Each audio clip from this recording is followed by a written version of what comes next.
A gente vai seguir juntos aqui mais uma semana, porque o jornalismo não para, ele não nos dá descanso, claro, e a gente está aqui a posto sempre para levar a melhor informação para o nosso ouvinte ligado na programação da Rádio Bandeirantes.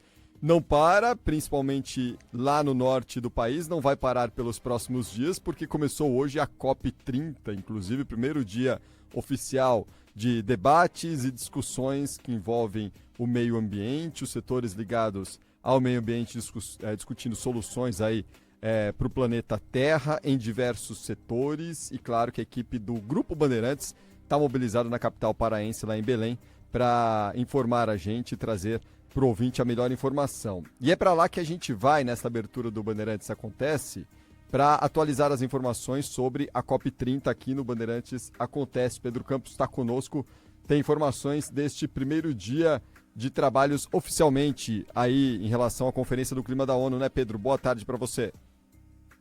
Muito boa tarde, Cristiano. Boa tarde, Cláudio Zaidan. Para quem está acompanhando o Bandeirantes Acontece, acabou agora um dos painéis aqui na AgriZone, que estreou hoje com debates interessantes, divulgação de um levantamento muito importante sobre uso e ocupação do território brasileiro. Todo lado aqui da Lucília Magalhães, que é chefe de pesquisa da Embrapa Territorial. Lucília, conta pra gente o que vocês divulgaram agora há pouco aqui na COP30 a respeito desse uso e ocupação do território brasileiro. Chamou bastante atenção a preservação nesse bioma em que estamos aqui, o Amazônia, né? É isso daí. A gente fez um estudo, então, entendendo, né, como que o Brasil hoje ele atribui as suas áreas, né, tanto para fins de preservação, conservação e proteção, e também aquilo que a gente tem hoje de uso agropecuário.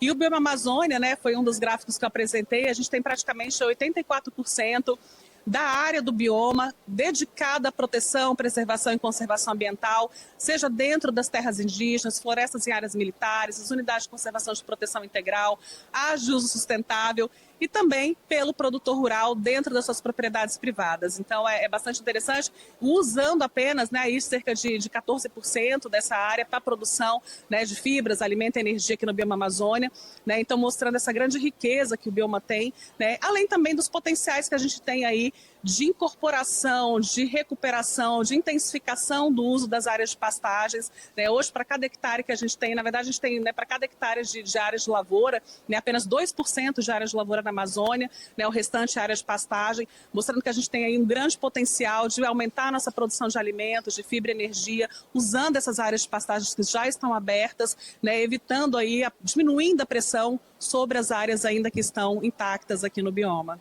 Qual que é a importância desse levantamento para o debate sobre a segurança alimentar do mundo?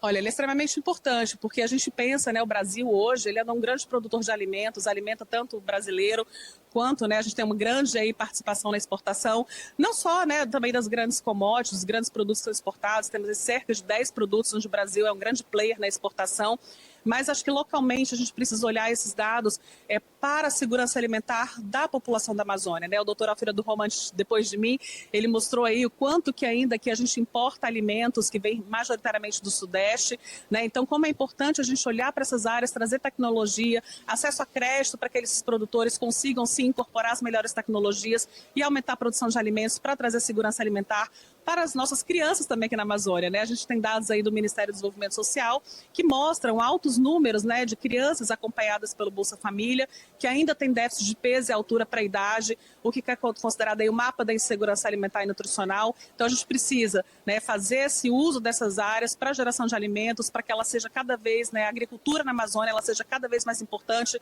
não só para a Amazônia, né, mas também para todos os estados vizinhos que podem, né, fazer a importação desses produtos da Amazônia, para a gente aí garantir cada vez mais qualidade de alimentos, né, para a população brasileira e também para o mundo.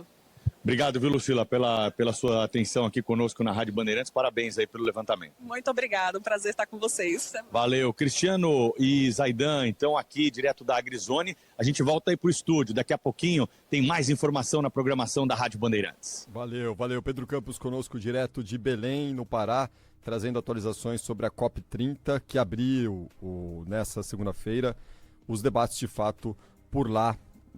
Durante aí 2 semanas, nós teremos 2 semanas de muitas discussões e debates envolvendo o meio ambiente. O presidente Lula participou da abertura hoje, Zaidan, né? Pediu que o gasto com o clima seja considerado em vez de gastos com guerras pelo mundo afora. Citou o tornado que atingiu na última sexta-feira o interior do Paraná.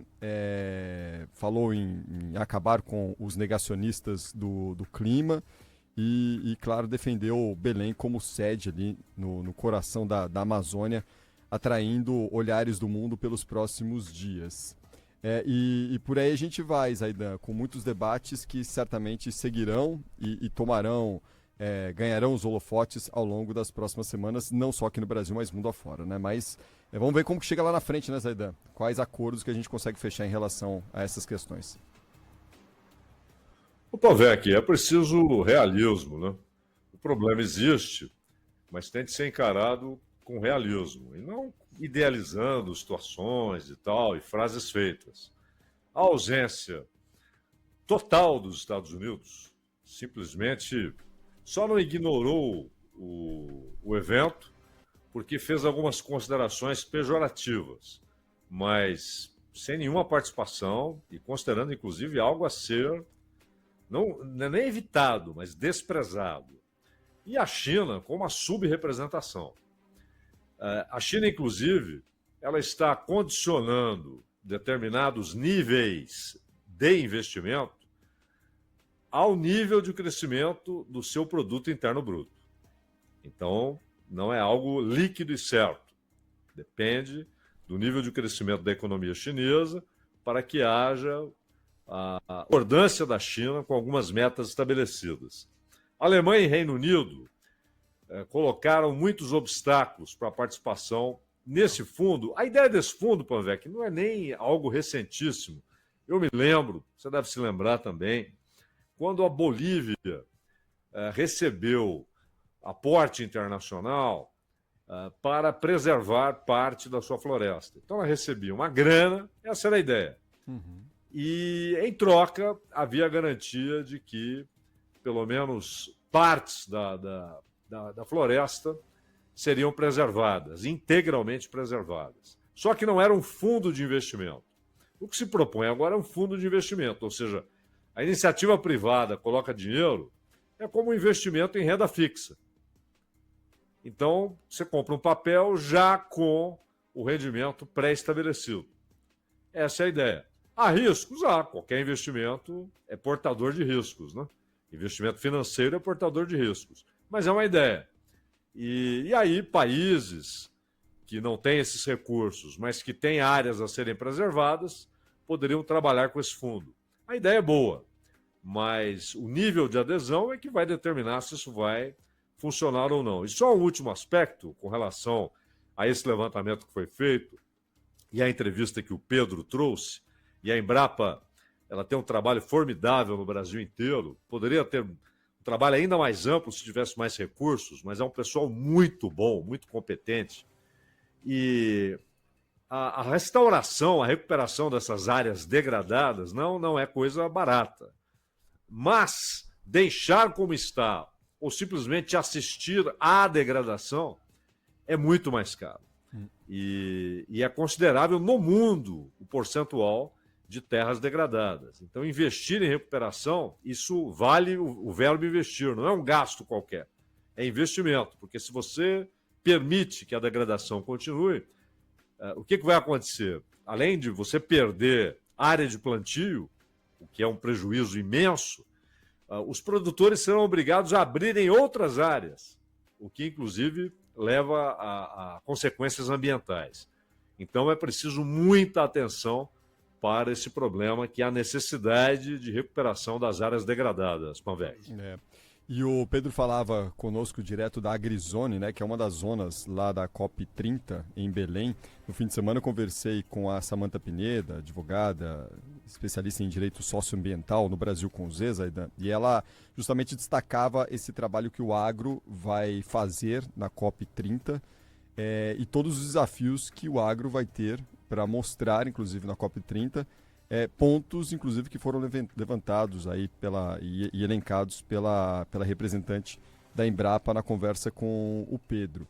E o desafio de fazer as informações circularem lá em Belém, uma vez que a AgriZone e a Blue Zone, onde ocorrem os debates ambientais, de fato, são em locais separados, eventualmente com públicos distintos. Então, ela falou que vai ser um trabalho desafiador, mas muito importante que certamente o agro brasileiro vai fazer por lá, justamente mostrando os benefícios e os pontos que são importantes a serem considerados quando existe esse debate ambiental, como num espectro tão gigantesco e um ambiente tão amplo como ocorre nessa Conferência do Clima da ONU lá em Belém do Pará.